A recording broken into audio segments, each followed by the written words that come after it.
Good. Camera is doing its thing.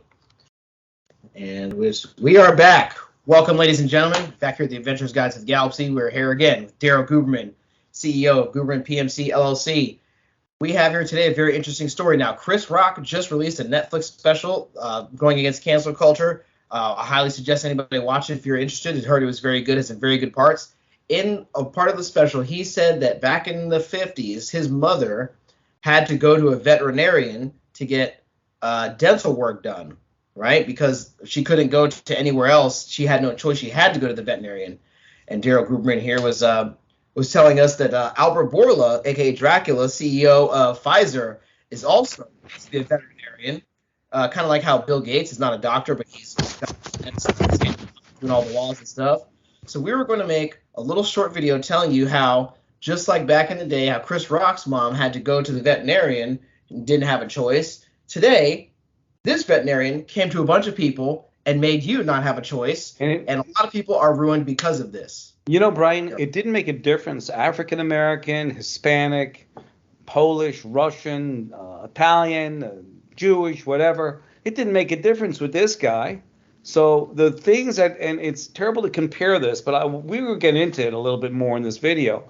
But, you know, this guy here, a veterinarian, okay, is doing the same thing in a sense for the 21st century as Chris Rock's mom experienced in the 20th century back in the 50s. And that's unbelievable. And here's a little tiny chart of what took place. As you can see, since Albert Bourla is a veterinarian, this is what, you know, instead of a sheep, it's a jackass, because you hear about all the illnesses that are going on because of this injection. You have the factor as well that Pfizer skipped quality processes and standards. And being involved with Medical Bright that I've been involved with is that when they have a recall, the recall is very simple in a sense that they get that out of the factory, it goes out into the populace, and the populace starts taking it. And then some of them might get sick, some of them may die. You know, they had a case, I will give you for instance, in Gambia, there was a Maiden Pharmaceutical and also a Marion Pharmaceutical in India that sold this tainted cough syrup to these countries. And they told the truth. Here's third world countries telling the truth that said, my children died because of this. In America, they don't say they died. They say, oh, we got a recall. They'll never tell you who died and who didn't. Yeah, that's kind of like the thing in America is they use like a lot of, like I wouldn't say even ancient. They use, I guess what would be described as like some early European and early Turkish style of like manipulation schools that have existed where they killed a bunch of people, but saying, oops, we killed these people, or just silencing you. They'll just use language, and they use language as a weapon to hit you, and you're like, oh, those people didn't die. They just took some recalled medicine that wasn't good. Oh, yeah, you know what I mean? So it's the language weapon they use, and then it hits you with it, and then you just turn away and leave, and they don't even have to fight you. And you know something, Brian, I have to really say this. When I listened to this special with Chris Rock, and that thing about his mom really hit home for me, being a Jewish guy and growing up. And this was in the 40s and 50s. I think he said his mother was born in 45. So it had to be, if she was 5 years old in 1950 when she experienced the veterinarian, probably after that. Yes. And as a Jewish guy, we have to bring it back up to 1969, Brian. 1969, I used to go to school in Connecticut, get called dirty Jew and kike and rocks thrown at me. And what it did was it compelled me to get into bodybuilding and working out.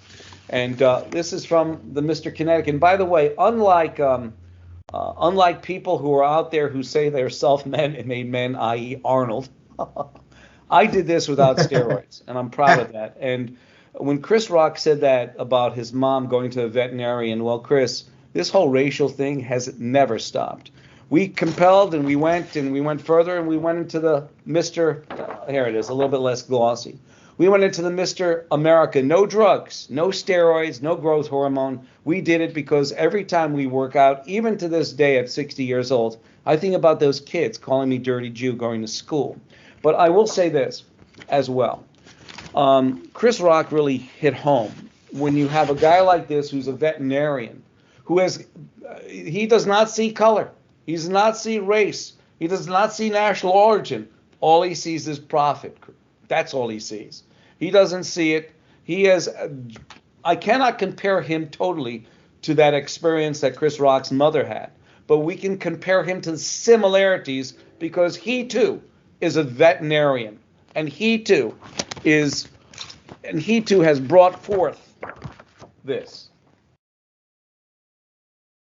You heard it here first, ladies and gentlemen. Daryl Guberman. I will have a lot of this information linked down in the description. I will also have his channel, so you can check him out. We have another video coming up soon about the bank collapse, the Silicon Valley Bank, and all these other banks, because guess what? They all have a common friend that we really do like to mention on this channel all the time, Anzi and Anab.